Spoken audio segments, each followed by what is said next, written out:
আসসালামু আলাইকুম। আশা করি সবাই ভালো আছেন।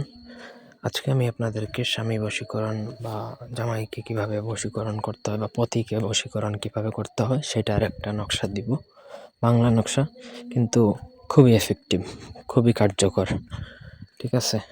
তো প্রথম থেকে পুরো ভিডিওটা শেষ পর্যন্ত দেখবেন। আমার চ্যানেলটা সাবস্ক্রাইব করবেন, লাইক, কমেন্ট, শেয়ার করবেন। ব্যক্তিগত যে কোনো প্রয়োজন অথবা যে কোনো কাজের জন্য স্ক্রিনে যে নাম্বার আছে সরাসরি ফোনে, হোয়াটসঅ্যাপে অথবা ইমোতে যোগাযোগ করে আমাদেরকে দিয়ে যে কোনো কাজ করাতে পারবেন, দেশে অথবা দেশের বাইরে থেকে।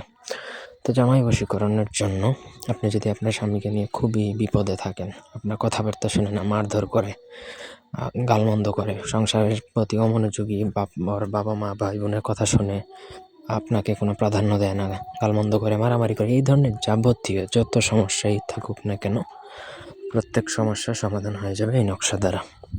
নকশাটা আপনাকে ভোজপাতার মধ্যে অমাবস্যা যেদিন, সেদিন রাতে খোলা আকাশের নিচে উলঙ্গ হয়ে অরিজিনাল কেশর বা কস্তুরী কালির সাথে নিজের মাসিকের রক্ত মিশিয়ে লিখতে হবে।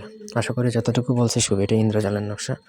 এক ফোঁটা পরিমাণও চেঞ্জ হবে না। যেভাবে বলবো সেভাবে যদি করতে পারেন করবেন, করতে না পারলে এই বিদ্যাগুলো আপনার জন্য না।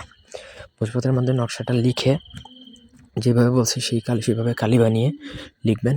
কস্তুরী অথবা কেশর কালির সাথে নিজের মাসিকের রক্ত মিশিয়ে আপনি অমাবস্যার রাতেও খোলা আকাশের নিচে উলঙ্গ হয়ে লিখবেন।